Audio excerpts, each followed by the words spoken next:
right, everyone, we're getting the chance to talk with Daniela from ILikeToDabble.com. And today is going to be a little bit of a life hack, talent stack, geo arbitrage, and life optimization story. It's really got a little bit of everything. And I think what's really compelling about this is just that it seems like that awakening for Daniela was kind of like I would imagine something that would have been stark for any of us. You get laid off and then you pivot, you get in our industry, and then you get laid off again. And maybe you got laid off that second time from like an industry that you thought was more or less recession proof, or at least that was your first impression. And you realize, if you're relying on someone else to provide you that security, then there's an issue. What can we do to build multiple streams of income? What can we do to build that resilience ourselves to make us bulletproof? And I think that is what gets me so excited about this episode. And to help me with this, I have my co-host Brad here with me today. How you doing, buddy? Hey, Jonathan, I am doing quite well. And yeah, it's interesting as you're describing that awakening moment. That's exactly what happened in my own life. And to a degree, I saw what I thought was a recession-proof industry and business and company fall apart. This was a worldwide accounting firm, disappeared within a year of me starting. And I realized things are impermanent, right? And in Daniela's case, she obviously lost what she thought were safe jobs, right? And you just never know, which is why side hustles and passive income are so, so critical. And as you said, her story has a little bit of everything. And I'm excited to hear about living the life you want before you reach that point of FI and how the intersection of side hustles and passive income plays into that. So, Daniela, with that, welcome to ChooseFI. Hey, thanks so much for having me. All right, well, let's go ahead and talk about this. So, tell us a little bit about your career choice and where you found yourself working when you got laid off for the first time. And just was it a surprise? Was it a shock? I mean, give us a little sense for where you were when this moment happened. Oh, yeah, absolutely. So I work in IT. At the time, I was working in retail IT, and I'd been at the company about 4 years. It was actually a company that my dad had worked at. And so the connection kind of brought me to that place after a while, but it was a company that did have a history of layoffs back from that crash that happened that when my dad was there, and that's when he left. And over time, it had changed. It was acquired by a couple of different companies. It was a wonderful job. It let me travel the world for the job that I had to do. And then one day, they started bringing in something that was like, okay, here, start training all these people. So it was kind of coming, but we didn't really know for sure. And then one day, it just laid off. They gave you a large kind of notice, though. And then, of course, there were severance packages that was really helpful. But the timing was right as my wife and I got married. So I found out probably the weekend before we were actually going to leave for our wedding, which we eloped. We didn't have an actual wedding. And then that September I was my last day. And at the time I was lucky to find a full-time remote job working as a contractor for the VA right afterwards. So I went right back into another job. I was really excited. The job had paid more anyway. It was a fun job, even though it was a little bit not as fast paced as retail IT, is a lot slower working with the VA. And then the administration came, and it's one thing I never thought about. And then, yeah, it just came out of the blue one day, and there was no severance, no PTO payout, nothing. They just said your last day is tomorrow. So, let's talk about that and then how that ties to your money story. So, I mean, just play this. I'm just trying to put myself in this situation. You work in this one industry, and we know this one industry, retail, they're taking a beating. The retail apocalypse has been going on for a decade now, and you get laid off. And amazingly, you have this resilience. You bounce back, you land a job. Now you're in a recession-proof industry. It's your dream job. It's just you're loving it. And then no warning, like at least with the other job, you kind of knew they were on the ins and outs. They were getting beat up. But now with no warning, suddenly now this is ripped away. And I'm just curious from like a security perspective, from like I want to take care of myself, I want to take care of my family, I want to be able to be a provider. How did that make you feel in terms of your confidence levels of being able to handle your money and create a plan for yourself going forward? Yeah, it completely kind of ruined me and my self-esteem and my confidence. So when my first layoff happened, we were basically the paycheck to paycheck kind of thing. We were spending too much. We were still in a lot of debt. And we were in one of those like phases where I would go to the thrift store and sell random stuff just to get gas money until my next paycheck. And then we were kind of ramping up like our financial situation to be a little bit more stable right when that happened. So we did have some emergency fund and it was okay. and my wife had her job. The thing was, this new job, it was my first government job, and everybody else I worked with were people that had mostly government experience, and they seemed like, oh, this happens all the time. You'll find a new contract. It's not a big deal. But the company I was working with, all of my work was on those contracts that got cut, so they couldn't keep my position. And it's just all those things that you never think about. You never think about is around administration change when you work in the government, especially for a company that does contracts. If you're there for under a year, you're not going to get any severance. Those companies don't do PTO. They kind of have, wonky benefits. So you need to before you take those kind of jobs, maybe you do need to do a little bit more research. And I should have done that too, but you never really can predict the future. Yeah. So this is, I mean, really a powerless type position, right? Like you're now at this point of this financial low. And I'm curious, like what, Jonathan asked, what does that feel like? And I'm curious, like where do you go from there? Like where were you financially at that point? So sure, you had the severance from the first job for a little bit, no severance from the second job. Were there ever those like dire financial moments? Were you in debt? Was it paycheck to paycheck like that? Or like where were you, I guess, precisely? And then was there an awakening financially? Because it didn't sound like you're in a strong position. It sounded like you're in a position like everybody else, right? Like kind of just getting along. But clearly between there and here, you appearing on ChooseFI talking about your story, something must have happened. So I'd love to hear about where you were financially and then where that awakening happened.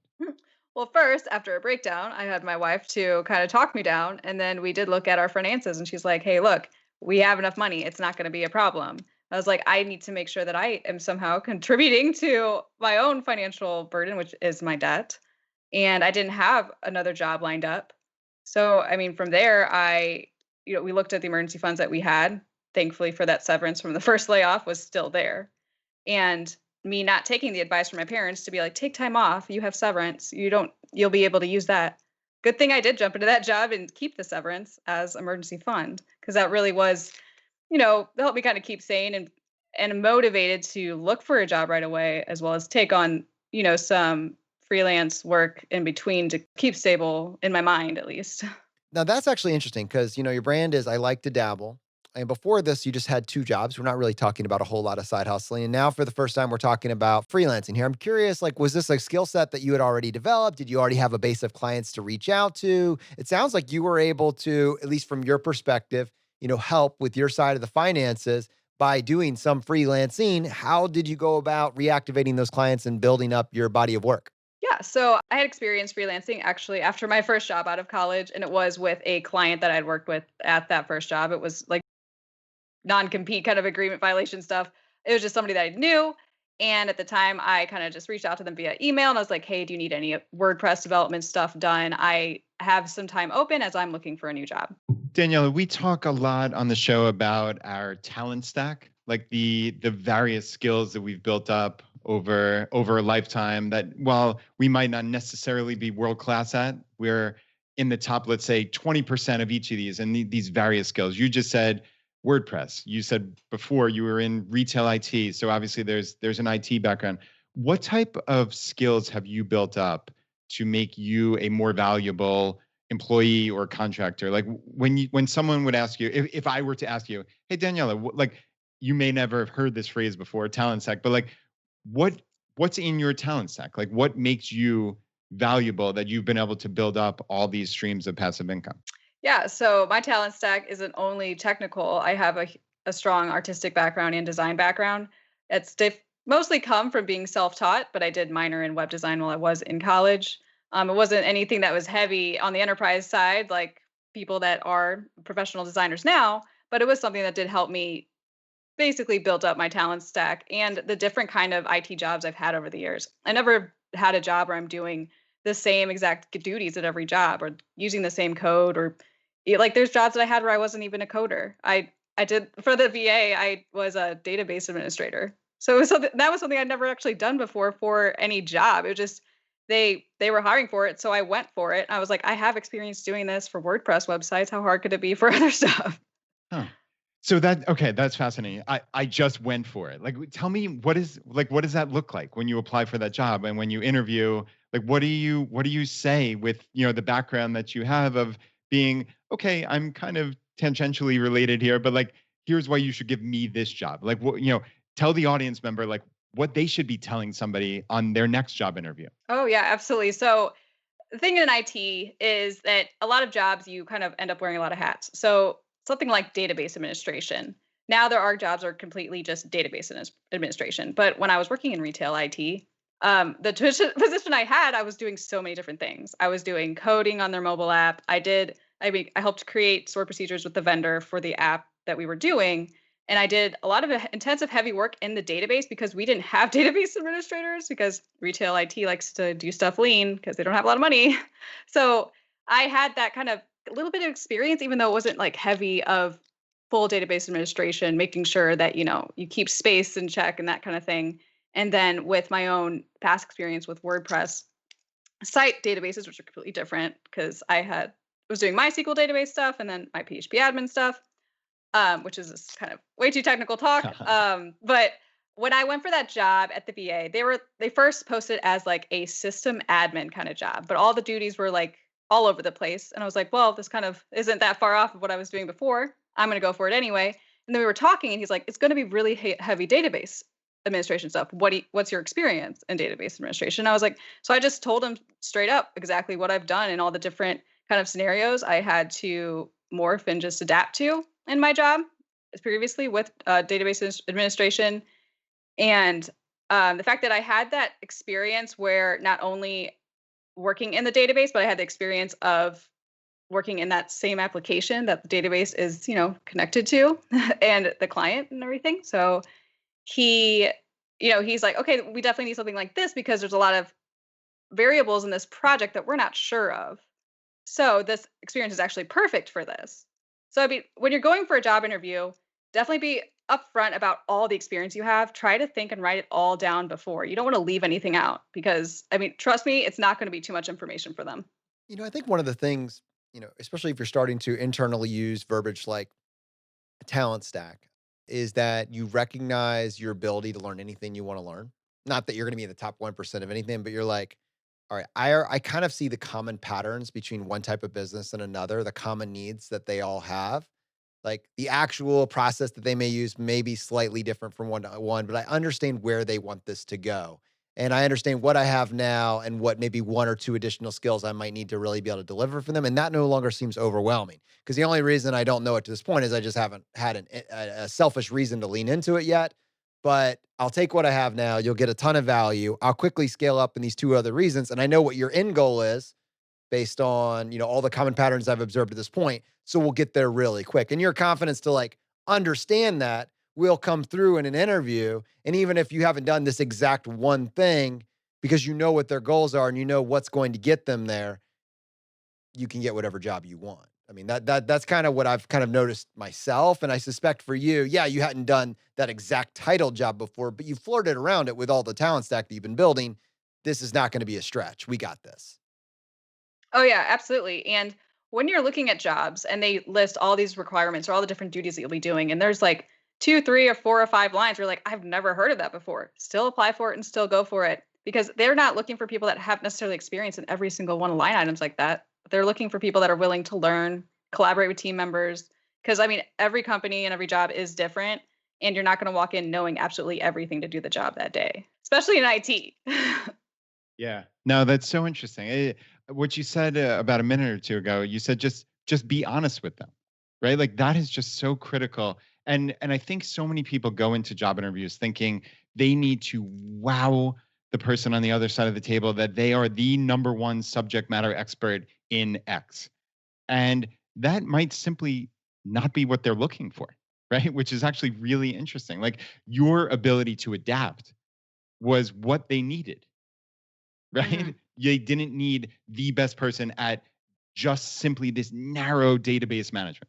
They needed Oh someone yeah. who had a variety of skills. And it's funny. Like I think in my own mind, if you'll allow me to indulge in with my accounting background, I would say I'm not even a top 50% CPA, but in terms of technical ability, but I can explain things to regular people that they actually will understand it. Whereas there are many CPAs who are vastly better than I am at the technical stuff, but it just sounds like jargon when it comes out of their mouth. So people's minds shut down, right? Mhm. So what is actually more valuable? Like you could make an argument for either way, frankly, and both are valuable. I think I'll make an that's argument for you, probably brother. I'll do that. I'll do oh, that for you. thanks, I'll buddy. make your Thanks. argument for I appreciate it. But you. no, but I think the key part is both are valuable, right? And I'm not just thanks. I do appreciate it. But I see the big ironic smile on your mouth. But seriously, like Daniela, in this case, it's the exact same thing with you, right? Like you weren't walking in there saying, I am the world-class expert at X. And so many people get caught up in that when they apply for a job. Like, I need to be the best. And sometimes being able to explain it, sometimes being able to have a variety of backgrounds and being able to synthesize different pieces of information from various aspects of your life, like that's the value. So I really wanted to dial in on this because I need the audience to hear this. It's critical that we all understand like there is a little bit of everything that provides value. And you just have to be honest, open, and you have to know yourself as well. Let's talk about your actual financial game plan here. So I want to talk about how side hustling enters into it. So we talked about freelancing just a little bit here, and we kind of have this backdrop that two jobs have kind of been ripped away, and you've realized that you don't need to just have one employer. You could have, you can keep your head above water just with a few freelance clients, but that opens up the door to, wow, maybe there's some security in multiple streams of income. And I want to talk about, you dabbled with that and where that took you, but also what impact that had on your practical finances. You were carrying around a decent amount of consumer debt. Yeah, your emergency fund was in place and you were able to do that, plus the freelancing to keep your head above water. But I mean, you have a backdrop of some pretty significant consumer debt. How did all of this come together? So the freelancing after my second layoff, that was just something out of panic because I was looking for jobs. I needed some way to bring money in. And I'm just one of those people where it's like, I feel like a failure if there is no money coming in. So that was more of a panic move. And this is also after my blog's already started, but it's not bringing a lot of money in. And it wasn't something I was going to be like, oh, I'm going to go try to do this full time right now. And with the state of our finances, I actually didn't even know we were in such a dire state. I was like, everybody's got debt. We're going to be okay. And then I started to think about, oh my God, what about retirement? Because I wasn't aggressive with my retirement contributions beforehand either. So I was like, okay, I just need to get a grip on it. So out of the panic move, I had a little bit of a job going on, but I could make some money until I found a job that was stable enough and long term. Because I was still in the mindset then where it's like the only way to go forward is a job. I need a job with a company. I wasn't thinking about self-employment. I wasn't thinking about FI. I wasn't even thinking about debt payoff.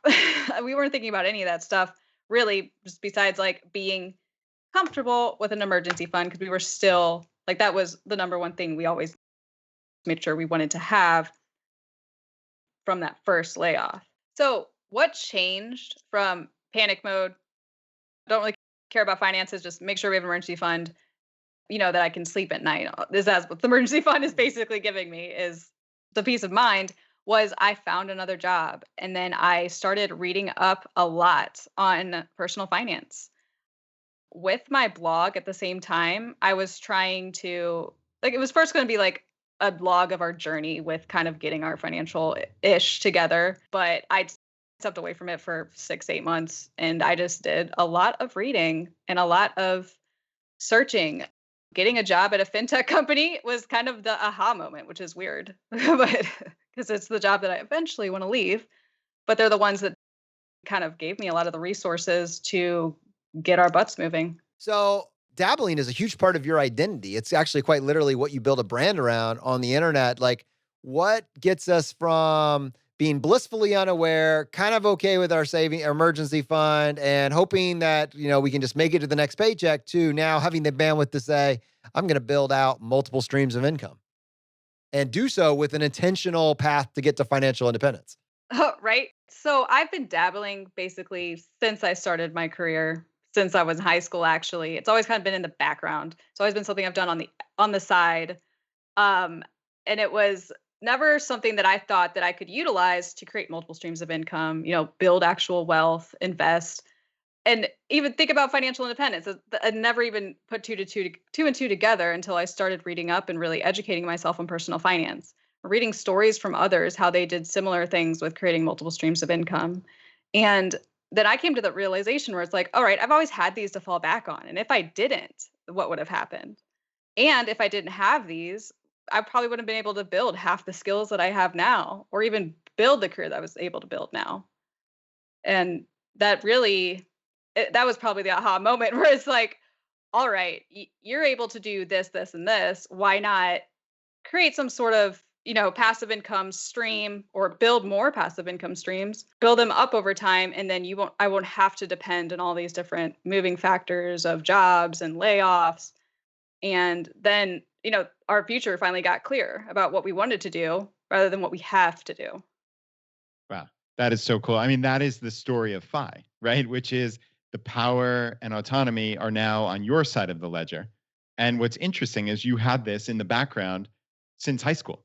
And you just, like you said, you didn't kind of put two and two together that this could be the path out as opposed to just a little bit of dabbling. And so, okay, you've kind of said like, I had these dabbles or whatever we want to call them in the past. Like, what were they? I'm fascinated. I'm like sitting here on the edge of my seat, like, Daniela, tell me what they are already. Like what have you been doing that clearly this is part of your talent stack, right? You said this helped you build the career you've built, and it wouldn't have been possible without the dabbling. So tell me where you started. Oh yeah, so I started not doing productive side hustles. So I like to call my side hustling in high school more like toxic side hustles, because they were ones that fueled my spending behavior, because I would get my paycheck from the movie theater I worked at, spend that in a weekend and be like, "Oh, it's all right. I can go sell some stuff here. I'll go buy some stuff here and resell it here." It was like to make up for my bad decisions, which, that eventually went away. You were decluttering so you They could consume more.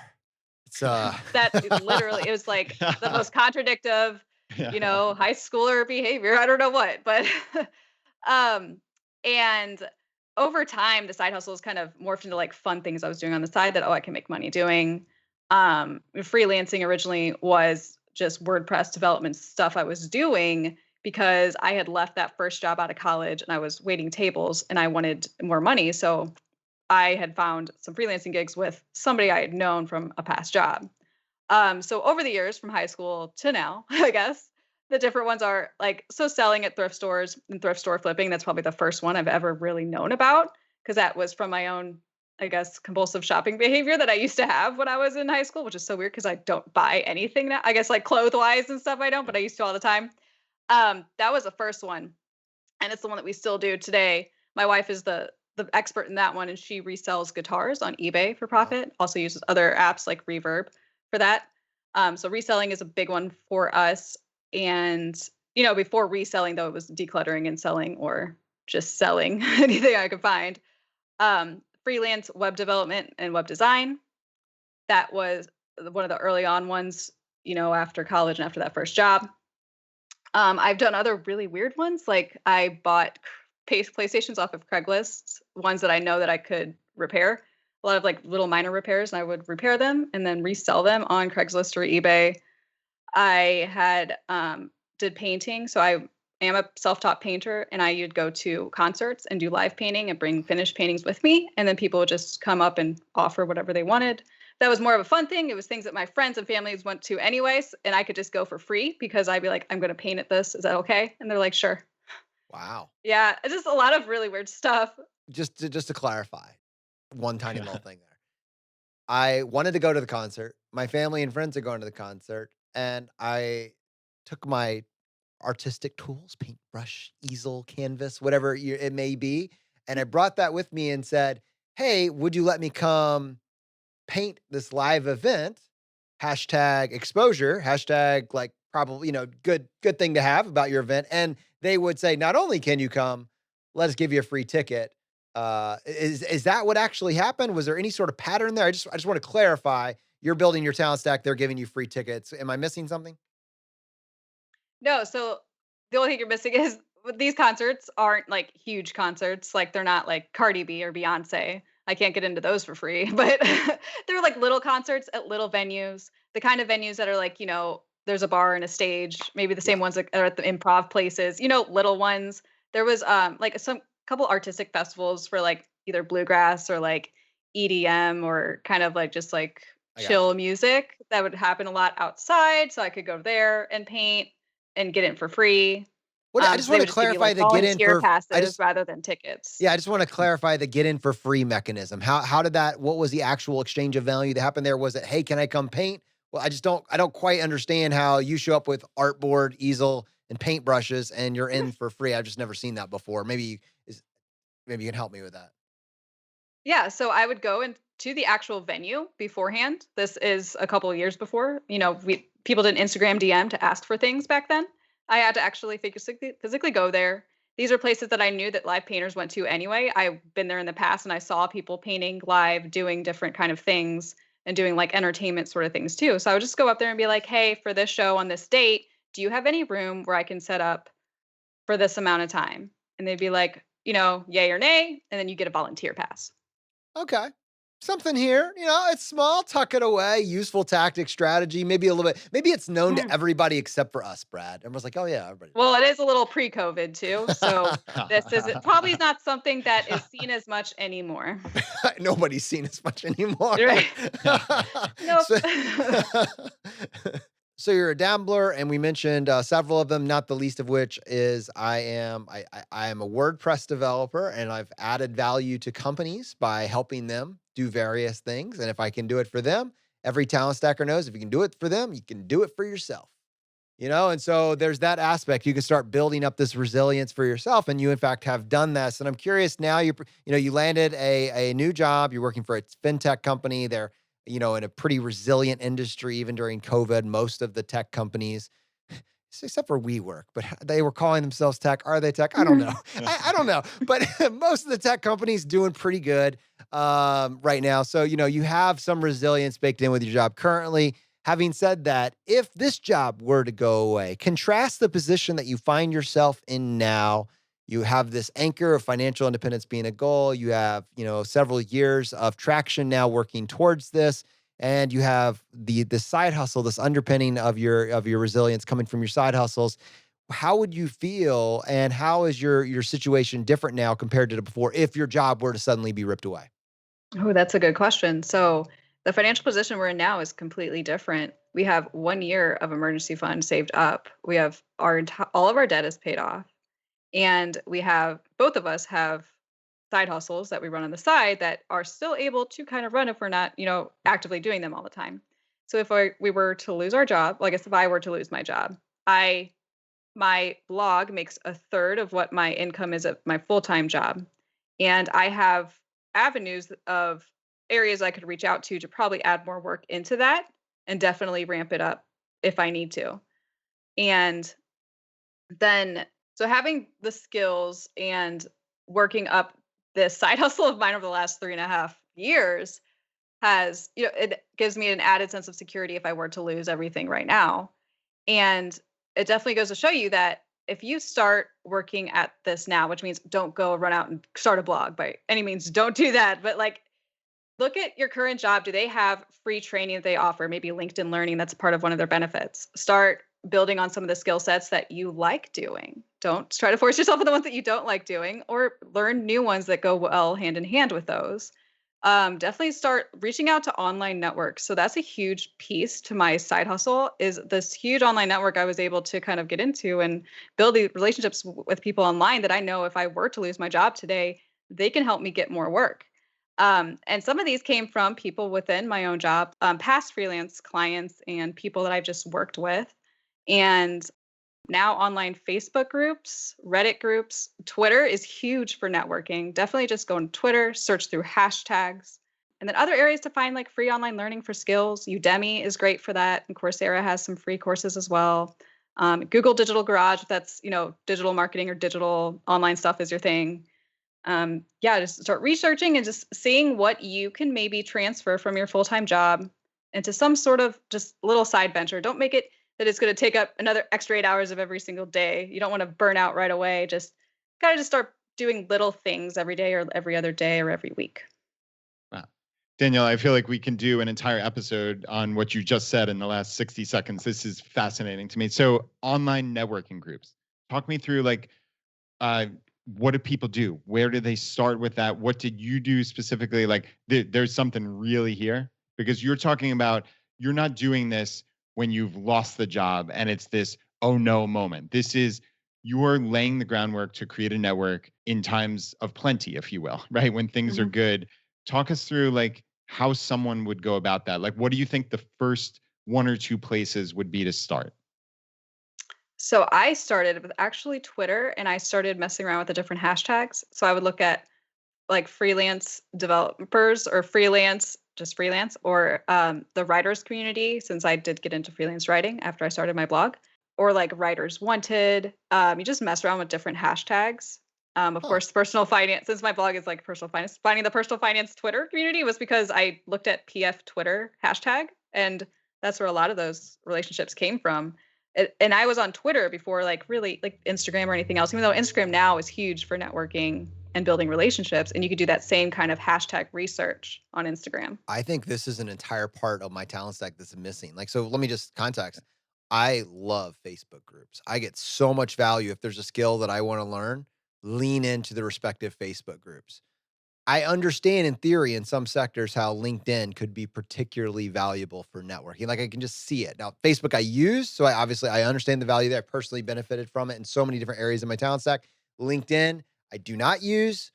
I mostly just solicit it on LinkedIn. It's not particularly helpful for me, and I don't use it. But I see how in some for some individuals in some industries, wow, that is like a superpower.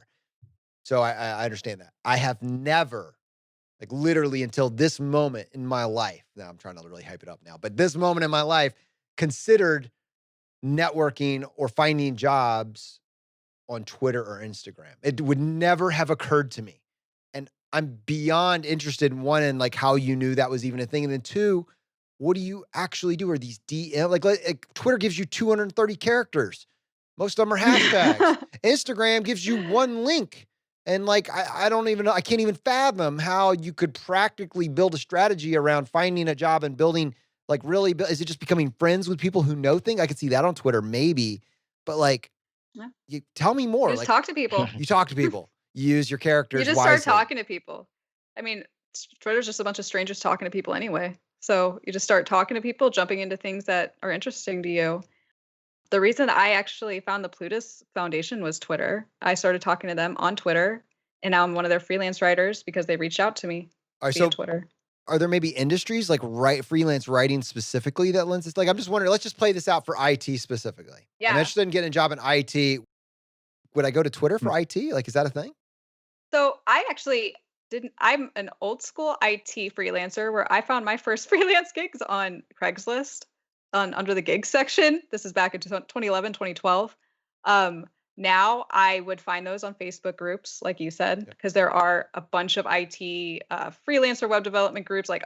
Just go to Facebook and you type it in IT freelance or freelance web dev and filter on groups. There's a ton of them. And I think Facebook is probably one of the good ones for that. People will say Upwork or Fiverr, but it takes a lot of time to put into it to create a profile and start reaching out for gigs, which if you have the time to put into it, definitely do that. But you will find the network, those networks at least, that don't take the time to go on those kind of platforms on Facebook.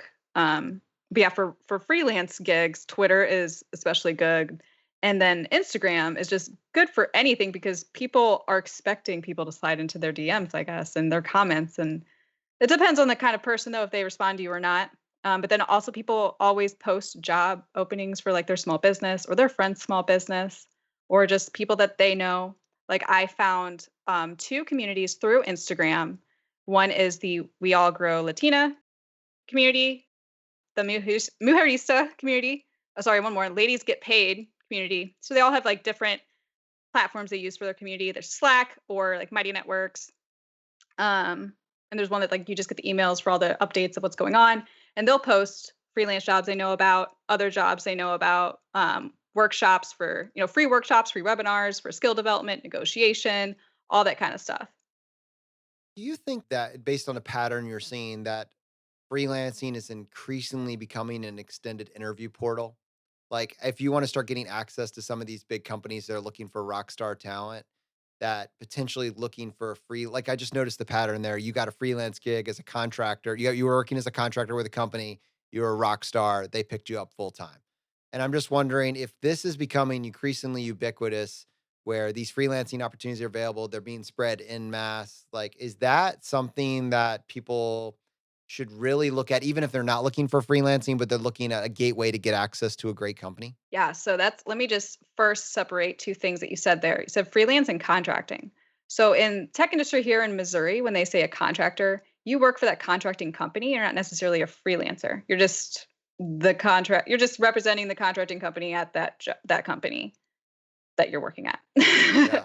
um, so when I was a contractor at my now job, I came representing the contracting company, and then over time they offered me a full time position with the as a permanent employee with that actual company, which is different. From freelancing. Maybe you do work for a freelance client. For an example, when I worked for a web startup as a freelancer, and I did only like a specific set of duties. It was very minimal, like 10 hours a week. They didn't really have, I guess, a way to offer me the job because they did tell me up front, we're hiring freelancers for all of these things because we can't afford to hire full-time people for them. So I mean, in a place like St. Louis, where I live currently, this whole thing in the tech industry, which is called like these contracting companies, is kind of a big thing. And it probably is in other cities too, where there are companies that aren't there. I don't know why they do it, but a lot of their new hires won't be all actual employees. They'll be these contractors. And they'll usually the span of this contracting thing lasts for 2 years. That's usually like the cap for it, unless they extend you for yada yada yada reason. Some of them do have the option to, I guess it's contract to hire. So you can contract with the company for a while, and then they have the option to offer you the position if they like you or not. And then other ones, they will distinctly say that no, this is a contract only position. There won't be a way to hire on fully. But while you're there, you're free to look at the internal positions available. If there's one that sparks your interest, to hire there, which is a great opportunity, a great way to get into a good company for sure. Well, I stand corrected on freelancing versus contracting, and my knowledge base is better for it. So thank you for that. Give people a sense now for your 3 or 4 years into your financial independence journey. You've built up your side hustle, you've increased your income, your talent stack is strong, and you've got your goals are aligned. You and your wife are working towards financial independence. Where do you go from here? What's the plan? What are you as a couple working towards? Currently, we're working towards moving cross country to fulfill this dream that we've had for the past couple of years, where we've traveled many times up to like the Olympic National Forest. We love the area up of like Gig Harbor, Bremerton, Port Orchard area that's kind of north of Tacoma. So we are looking at houses there to move, which is a huge housing cost difference from Missouri, of course, but we have found a way that it won't be that big of a difference. And our cost of living won't actually go up. The only thing is our mortgage will go up, which we are prepared for, but our cost of living will basically remain the same. So that doesn't really impact any of our goals besides, it would be a little bit more difficult if I were to lose my job while we were out there. Since I do work remote full time, I'm able to work from anywhere. There would just be a little bit more panic of like, oh no, the mortgage, but we will be fine because of all of this stuff we have to fall back on. And this is something we didn't want to do until we were more financially independent. But at that time, I wasn't a full-time remote worker that had this kind of flexibility. So that has been able to give us this thing that we've wanted to do forever. And this whole year, we've been working towards it, redoing parts of our house, selling our house. So the goal is about a year ago is going to be the next 5 years, but still kind of the next 5 years, added a year onto that, is to leave my full-time job. My wife is 100% on board of leaving her full-time job. She is somebody that does love her job very much. And she just isn't somebody who is planning to flip guitars full-time or, for forever. She is also a little bit older than me. So she is, closer to that retirement age than I am. I'm not somebody who wants to wait until 65 for all this stuff though. And I am looking to, when I do leave my full-time job, definitely work on the blog continuously. Who knows, it'll be the same blog or not.